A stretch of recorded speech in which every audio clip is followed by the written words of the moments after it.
વર્ષ 2025ના ડિસેમ્બર મહિનાની 29 તારીખે રાત્રે બગદાણામાં નવનીત બાલદિયા નામના કોળી યુવાન પર 8 લોકોએ હુમલો કર્યો. ગંભીર રીતે ઘાયલ થયેલા નવનીત બાલદિયાએ ડાયરા કલાકાર માયાભાઈ આહિરના પુત્ર જયરાજ પર આરોપો કર્યા અને હુમલા બાબતે ન્યાયની માંગ કરી હતી.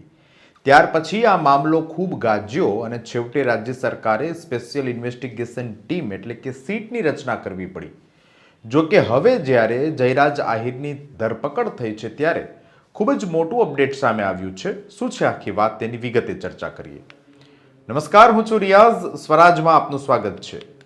બગદાણામાં કોળી યુવાન નવનીત બાલદિયા પર હુમલા પ્રકરણમાં 25 જાન્યુઆરીના રોજ જયરાજ આહિરની મોડી સાંજે જેલમાં એન્ટ્રી થઈ હોવાનું સામે આવ્યું છે. ત્યારે જિલ્લા જેલ પોલીસના સૂત્રો પાસેથી મળતી માહિતી પ્રમાણે જયરાજ આહિરને પ્રથમ ભાવનગર જિલ્લા જેલની અંદર આફ્ટર બેરેકમાં રાખવામાં આવ્યો હતો. ત્યારબાદ 27 જાન્યુઆરીના રોજ જયરાજ આહિરને 11 નંબરની બેરેક ફાળવવામાં આવી છે.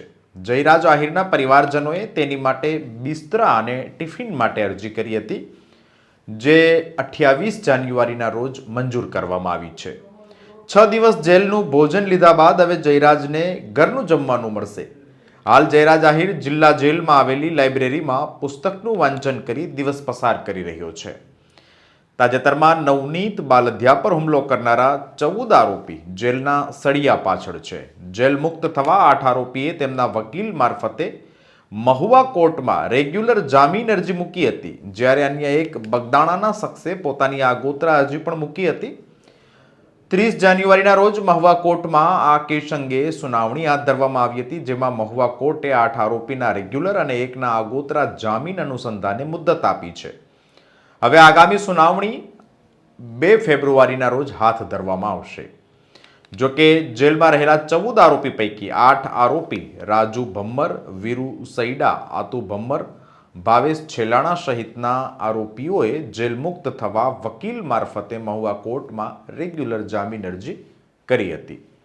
જ્યારે અન્ય બગદાણા ગામે રહેતા પાતુભાઈ ભાદરકાએ પોતાના વકીલ મારફતે આગોતરા જામીન અરજી કરી હોવાનું સામે આવ્યું છે. આ તમામ જામીન અરજી પર ગત 30 જાન્યુઆરીના રોજ મહુવા કોર્ટમાં સુનાવણી હાથ ધરવામાં આવી હતી, જેમાં મહુવા કોર્ટે 8 શખ્સોની રેગ્યુલર જામીન અરજી અને એકની આગોતરા જામીન અરજી મામલે મુદત પાડી છે, જેમાં વધુ સુનાવણી આગામી 2 ફેબ્રુઆરી 2026ના રોજ હાથ ધરવામાં આવશે.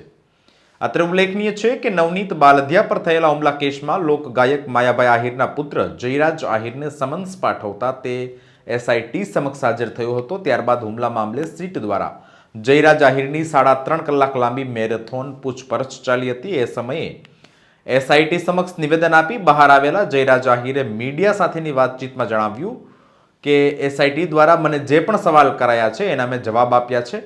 આ કેસ સંબંધિત ભવિષ્યમાં પણ જ્યારે મને બોલાવવામાં આવશે ત્યારે હું જવાબ આપવા હાજર રહીશ. બીજી તરફ નવનીત બાલદિયાએ હુમલા કેસને લઈ એસઆઈટીને 15 પુરાવા આપ્યા હોવાનો પણ દાવો કર્યો હતો. એસઆઈટીની 2 કલાક લાંબી પૂછપરછ બાદ નવનીત બાલદિયાએ દાવો કર્યો હતો કે તેમના દ્વારા સ્પેશિયલ ઇન્વેસ્ટિગેશન ટીમને 15 પુરાવા આપ્યા છે. જે એ પુરાવા મુજબ ટીમ તપાસ કરશે તો મુખ્ય સૂત્રધાર સુધી આસાનીથી પહોંચી જશે. સાથે વધુ એકવાર દાવો કર્યો હતો કે તેમના પર હુમલો જયરાજે જ કરાવ્યો છે. બાલદિયાએ કહ્યું હતું કે સામાન્ય કોન્સ્ટેબલ પણ માની રહ્યો છે કે આ હુમલા પાછળ જયરાજ આહિરનો હાથ છે. આ સાથે જ તેમણે ચીમકી ઉચ્ચારતા કહ્યું કે જો આ કેસમાં અમને ન્યાય નહીં મળે તો આગામી સમયમાં અમારા સમાજનું સંમેલન બોલાવશું.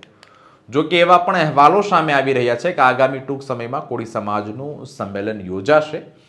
હવે આ સંમેલનમાં શું ચર્ચા થશે તેના પર સૌની નજર રહેશે, પરંતુ હાલ તો જયરાજ આહિરના પરિવારને જે ટિફિન અને બિસ્તરાની જે અરજી હતી તે મંજૂર કરવામાં આવી છે અને જયરાજ આહિરને જિલ્લા જેલમાં 11 નંબરની બેરેક ફાળવવામાં આવી છે તેવા અપડેટ સામે આવ્યા છે.